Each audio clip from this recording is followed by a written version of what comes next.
നമസ്കാരം. മലയാളി വാർത്തയിലേക്ക് സ്വാഗതം. അമ്മയെയും കുട്ടിയെയും കണ്ട ഡോക്ടർമാർ പോലും ഒരു നിമിഷം അമ്പരന്നു. തലയിൽ കുത്തിയിറക്കിയ നിലയിൽ കത്തിയുമായി ഒരു കുഞ്ഞ്. പിന്നീടാണ് സംഭവം എന്താണെന്ന് പുറലോകം അറിയുന്നത്.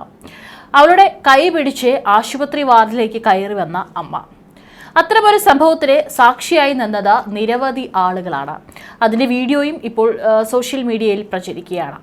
തെക്ക് പടിഞ്ഞാറൻ ചൈനയിലെ യുനാൻ പ്രവിശ്യയിലെ കുമെങ് നഗരത്തിൽ 3 വയസ്സുകാരിയുടെ തലയിൽ കുത്തിക്കയറിയ നിലയിലും യാതൊരു ഭാവഭേദവുമില്ലാതെ അമ്മയുടെ കൈ പിടിച്ച് ആശുപത്രിയിലേക്ക് നടന്ന സംഭവം ഡോക്ടർമാരെയും നാട്ടുകാരെയും ഒരുപോലെ അമ്പരിപ്പിച്ചിരിക്കുകയാണ്. ഓഗസ്റ്റ് 15-നാണ് ഈ അസാധാരണ സംഭവം നടന്നതെന്ന് south China morning post report ചെയ്യുന്നു. ഹു എന്ന പേരുള്ള ഈ ബാലികയുടെ തലയിൽ 15 സെന്റിമീറ്റർ നീളമുള്ള ഒരു പഴം മുറിക്കുന്ന കത്തിയാണ് തറച്ചു കയറിയത്. വീട്ടിൽ അമ്മ കിടക്കവിരി വിരിക്കുകയായിരുന്ന സമയത്താണ് അരികിൽ കളിച്ചുകൊണ്ടിരുന്ന കുട്ടി അറിയാതെ കത്തി തലയിൽ തറച്ചത്. ആദ്യം കത്തി ഊരിയെടുക്കാൻ അമ്മ ശ്രമിച്ചെങ്കിലും വേദനയെ തുടർന്ന് കുട്ടി കരഞ്ഞപ്പോൾ ഉടൻ തന്നെ ആശുപത്രിയിലേക്ക് കൊണ്ടുപോവുകയായിരുന്നു. കുട്ടിയെയും അമ്മയെയും ഡോങ്ചുങ് പീപ്പിൾസ് ആശുപത്രിയിൽ എത്തിയപ്പോൾ തലയിൽ കത്തി തറച്ചിട്ടും യാതൊരു ഭയവുമില്ലാതെ അനങ്ങാതെ യാതൊന്നും സംഭവിക്കാത്ത രീതിയിലാണ് കുട്ടി നടന്നു വന്നത്. കത്തിയുമായി നടക്കുന്ന കുട്ടിയുടെ കാഴ്ച ഡോക്ടർമാരെയും ആശുപത്രി ജീവനക്കാരെയും ഞെട്ടിച്ചു. കത്തിയുമായി അകത്തേക്ക് പോകുന്ന കുട്ടിയുടെയും അമ്മയുടെയും ദൃശ്യങ്ങളും പിന്നീട് സമൂഹ മാധ്യമങ്ങളിൽ വൈറലാവുകയും ചെയ്തിട്ടുണ്ട്. കത്തി തലയിൽ തറച്ചിട്ടും ആ മുറിയിൽ നിന്ന് രക്തം ഒഴുകിയിരുന്നില്ല എന്നതാണ് ഏറ്റവും ഭാഗ്യം. അതുപോലെ കുട്ടി അമ്മയുടെ കൈ പിടിച്ച് ഒന്നും സംഭവിക്കാത്ത പോലെയാണ് ആശുപത്രിയിലേക്ക് നടന്നു വന്നതും.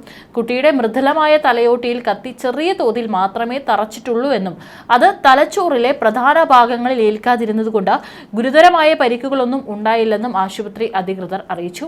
കത്തി തലയിൽ നിന്ന് മാറ്റിയതായും കുട്ടി പൂർണ്ണമായും സുഖം പ്രാപിച്ചു വരുന്നതായി ആശുപത്രി വൃത്തങ്ങൾ വ്യക്തമാക്കി.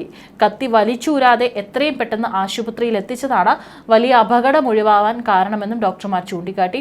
ഈ സംഭവം ഒരു അപകടം മാത്രമാണെന്നും മനഃപൂർവ്വമല്ലെന്നും അന്വേഷണത്തിൽ തെളിഞ്ഞതിനെ തുടർന്ന് കുട്ടിയുടെ അമ്മയ്ക്കെതിരെ കേസെടുത്തിട്ടില്ലെന്നും പോലീസ് അറിയിച്ചിട്ടുണ്ട്. തലയിൽ കത്തി കുത്തിക്കയറിയ വേദനയെ പോലും പുച്ഛിച്ചു തള്ളി അമ്മയുടെ കൈ പിടിച്ച് ആശുപത്രിയിലേക്ക് നടന്നെത്തിയ കുഞ്ഞിന്റെ ധൈര്യമാണ് ഈ സംഭവത്തിലെ ഏറ്റവും ശ്രദ്ധേയമായ കാര്യം. 15 സെന്റിമീറ്ററോളം നീളമുള്ള പഴങ്ങൾ മുറിക്കുന്ന കത്തിയാണ് കുട്ടിയുടെ തലയിൽ ഇത്തരത്തിൽ അബദ്ധത്തിൽ തറച്ചത്. ഏതായാലും അതിനെ വളരെ ധൈര്യത്തോടു കൂടി തന്നെയാണ് ആ കുട്ടി നേരിട്ടത്. ആ അമ്മയുടെ മനോധൈര്യം കൂടി സമ്മതിക്കണം. സാധാരണ അമ്മമാർക്കൊക്കെ തന്നെ കുഞ്ഞുങ്ങൾ ചെറുതായി ഒന്ന് വീഴുമ്പോഴോ പരിക്കേൽക്കുമ്പോഴൊക്കെ തന്നെ വളരെ ഭയമാണ്. അത്തരത്തിൽ അതിനേക്കാൾ വളരെ വലിയൊരു അപകടമാണ് സംഭവിച്ചത്. പക്ഷെ എന്നിരുന്നാലും ആ മനോധൈര്യത്തിലാണ് അമ്മ ആ കുഞ്ഞിനെയും കൊണ്ട് ആശുപത്രിയിലേക്ക് എത്തിയത്. ഡോക്ടറുടെ കോട്ട് ധരിച്ച ഒരാൾ ഇരുവരെയും അകത്തേക്കുള്ള വഴി കാണിക്കുന്നതും അമ്മയുടെ കൈ പിടിച്ച് കുട്ടി വളരെ പതുക്കെ നടക്കുന്നതും കാണാനായിട്ട് സാധിക്കും. ഏതായാലും കുട്ടി വളരെ പൂർണ്ണ ആരോഗ്യത്തോടു കൂടി തന്നെ ഇരിക്കുന്നതെന്നും സുഖം പ്രാപിച്ചതായും റിപ്പോർട്ടിൽ പറയുന്നുണ്ട്. വളരെ മൃദുലമായ തലയോട്ടി ആയതിനാലും ആ സമയത്ത് അത് വലിച്ചൂരാത്തതിനാൽ തന്നെയാണ് ഇത്തരത്തിൽ വലിയൊരു അപകടം ഒഴിവായത്. ഏതായാലും കുട്ടി സുഖമായിരിക്കുന്നു. സംഭവം മനഃപൂർവ്വമല്ലെന്നും അബദ്ധത്തിൽ സംഭവിച്ചതാണെന്നും അന്വേഷണത്തിൽ തെളിഞ്ഞതിനാൽ തന്നെ ഇതിൻ്റെ കൂടുതൽ കേസുകളിലേക്കൊന്നും തന്നെ പോലീസ് പോകുന്നില്ല.